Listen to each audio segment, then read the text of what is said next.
T20 विश्व cup में आज भारत और जिम्बाब्वे की टक्कर होगी। ये मैच मेलबर्न क्रिकेट ग्राउंड पर खेला जाएगा। ग्रुप 1 की दोनों टीमों का ये 5वां और आखिरी सुपर 12 राउंड मुकाबला है। रोहित शर्मा की अगुवाई वाली टीम जिम्बाब्वे के खिलाफ जीत दर्ज करवाने के इरादे से ही उतरेगी। हालांकि भारतीय खेमा जिम्बाब्वे को हल्के में लेने की गलती नहीं करेगा, क्योंकि ये टीम मौजूदा टूर्नामेंट में पाकिस्तान के खिलाफ उलटफेर कर चुकी है। ये पहला मौका है जब भारत और जिम्बाब्वे की T20 विश्व कप में भिड़ंत होगी। दोनों टीमों ने इससे पहले 7 T20 अंतर्राष्ट्रीय मुकाबले खेले हैं, जिसमें भारत का दबदबा रहा। भारत ने 5 और जिम्बाब्वे ने 2 मैचेस में जीत दर्ज की। दोनों की T20 मैच में आखिरी बार भिड़ंत 22 जून 2016 को हुई थी। भारत ने तब 3 रन से मैच अपने नाम किया था। लेकिन क्रिकेट संभावनाओं का खेल है और इस T20 टूर्नामेंट में जिस तरह बड़े उलटफेर देखने को मिले हैं, उसे ध्यान में रखते हुए टीम इंडिया के लिए ये मैच भी किसी परीक्षा से कम नहीं होगा।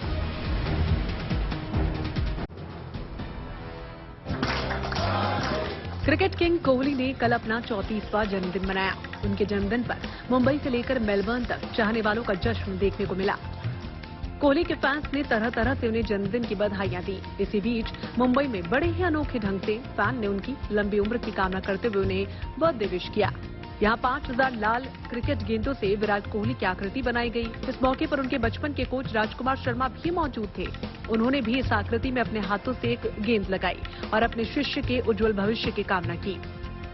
बहुत शानदार जेस्चर है ये प्यूमा का और ये देखकर बहुत खुशी हो रही है मुझे। और जैसा मैंने कहा कि मैं ये उसको भेजूंगा अभी कि आपके लिए इतना शानदार विजन किया है प्यूमा ने, तो ये बहुत ही शानदार इनिशिएटिव है।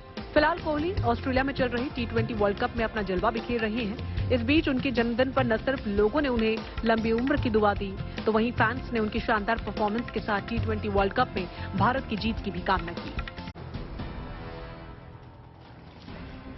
हिमाचल प्रदेश में कांग्रेस ने भी विधानसभा चुनावों के लिए अपना घोषणा पत्र जारी कर दिया। कांग्रेस ने शिमला स्थित प्रदेश कार्यालय में अपना मैनिफेस्टो जारी किया। अपने घोषणा पत्र में कांग्रेस ने जनता से कई वादे किए हैं। इस प्रतिज्ञा पत्र में पार्टी ने महिलाओं को हर महीने 1500 रुपए देने, युवाओं के लिए 5 साल में 5 लाख नौकरी देने, 350 यूनिट तक बिजली फ्री करने और पुरानी पेंशन व्यवस्था लागू करने समेत कई वादे किए। इस मौके पर राजीव शुक्ला ने बीजेपी पर महंगाई को लेकर कई आरोप भी लगाए।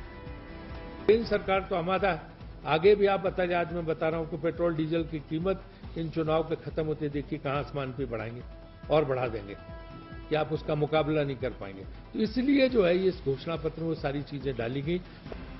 कांग्रेस ने भरोसा दिलाया कि सत्ता में आने के बाद कांग्रेस शहरों के साथ ग्रामीण इलाकों के विकास के लिए पूरा काम करेगी।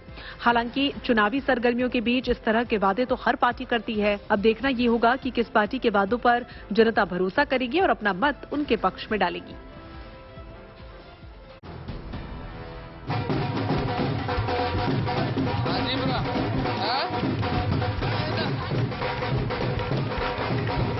हरियाणा के पंचायत चुनाव में एक अनूठा चुनाव देखने को मिला, जहां पर एक इंग्लैंड के व्यक्ति ने कैथल के गांव प्रेमपुरा में आकर सरपंची का चुनाव लड़ा और जीत भी हासिल की। खास बात तो ये रही कि लगभग 100 लोगों ने विदेश से आकर अपने गांव में सरपंची के चुनाव में वोट डाले। जीत हासिल करने के बाद सरपंच पति अनिल विज ने उनके निवास स्थान पर मिलने पहुंचे। इस दौरान सरपंच पति ने अनिल विज को सरोपा पहनाया और अपनी खुशी जाहिर की। मैं यूके से फिर इस चुनाव को आगे लेके जाते हुए इसको जीतने के प्रयास से मैं फिर इधर आया और हमने ये चुनाव लड़ा और हमने जीता।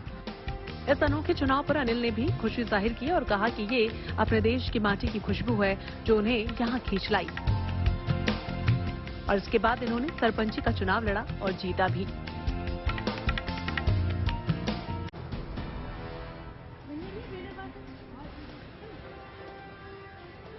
प्लास्टिक की थैलियों का ये ढेर खुले में फेंका कोई कूड़े का ढेर नहीं, बल्कि प्लास्टिक का ये अंबार नतीजा है पर्यावरण को बचाने के लिए शुरू किए गए एक ऐसे अनोखे अभियान का जो कई सालों से गुजरात के जूनागढ़ में गिरनार जंगलों को बचाने के लिए चलाया जा रहा है।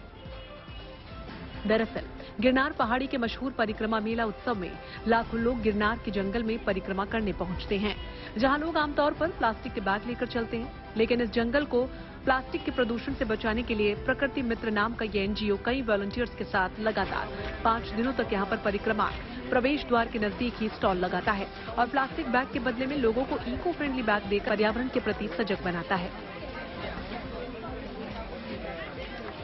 हमने ये प्लास्टिक का उपयोग जूनागढ़ की सड़कें बनाने में भी काम आए, इसके लिए भी हमने ये प्लास्टिक एकत्रित किया जो हम लोग कॉरपोरेशन को देते हैं। कहते हैं कि पढ़ने की कोई उम्र नहीं होती, लेकिन उदयपुर में रहने वाली अंजुम आरा ने ये भी साबित कर दिया है कि पढ़ाई का कोई मजहब भी नहीं होता। ऐसा हम इसलिए कह रहे हैं कि अंजुम ने रामायण में पीएचडी करके राजस्थान में संस्कृत पढ़ाने वाली पहली मुस्लिम महिला का रिकॉर्ड अपने नाम कर लिया है। अब जैसे जो आजकल जो समाज में जो हिंदू और मुस्लिम वाला फैला हुआ है, तो उसके विषय में मैं कहना चाहूंगी कि जो मैंने जैसे रामायण पढ़ा है तो वहाँ पर मुझे कुछ भी गलत ऐसा नहीं लगा कि भाई उसके वजह से उसको नहीं पढ़ना चाहिए।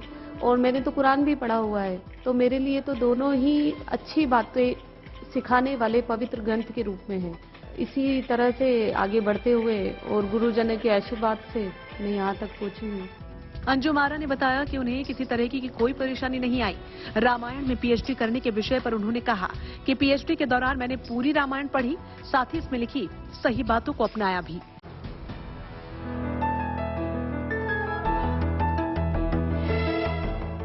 वैसे तो आमतौर पर नमक कुछ ही प्रकार के होते हैं, लेकिन नैनीताल में महिलाओं ने 52 अलग अलग फ्लेवर्स के साथ 52 प्रकार का नमक बना डाला और इसका नाम है पहाड़ी पीसी नून।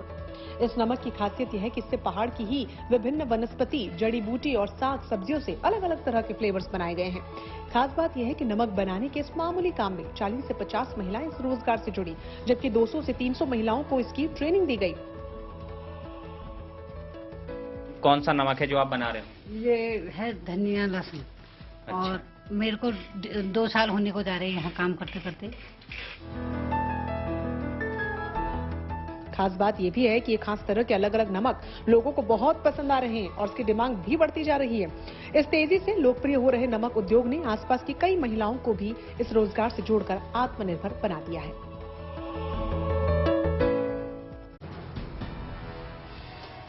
गुलाल में नहाए, इस ढेर पर छलांग लगाते ये लोग कोई खेल नहीं खेल रहे, बल्कि ये पुणे जिले के पुरंदर तालुका के गुलुनचे गांव में बरसों से चली आ रही कांटे बारस यात्रा की झलक है, जिसमें लगा ये ढेर आम घास फूस नहीं बल्कि कांटों का ढेर है। सुनने में बेहद अजीब लगता है, लेकिन कांटे बारस यात्रा श्रद्धा का एक उदाहरण है। यहाँ पर भगवान शंकर का अवतार माने जाने वाले श्री ज्योतिर्लिंग की कांटे बारस यात्रा मनाई जाती है, जिसमें लोग 12 दिन भगवान ज्योतिर्लिंग का व्रत करते हैं और बारस के दिन इस अनूठी कांटे बारस यात्रा की समाप्ति इस तरह होती है, जिसमें मन्नत पूरी होने के बाद श्रद्धालु इस तरह कांटों पर छलांग लगाते हैं। भगवान प्रायश्चित तौर पर जब कांटे रहते हैं तो उसमें छलांग लगाते हैं। तो ऐसी सुप्रसिद्ध ऐसी हमारी यात्रा जिसमें भक्तगण कांटों में छलांग लगाते हैं। खास बात तो यह है कि किसी भी भक्तगण को खरोच तक नहीं आती। ये बस श्रद्धालुओं का भगवान शंकर के प्रति अपना श्रद्धा समर्पित करने का तरीका है।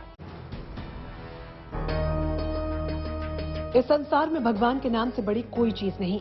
इसी कथन को सत्य करती नजर आती हैं बिहार के सासाराम में बनी भोलेनाथ की विशालकाय मूर्ति। सासाराम के पूर्वी छोर पर स्थित पायलट बाबा धाम में बनी भगवान शिव की प्रतिमा 111 फीट ऊंची है।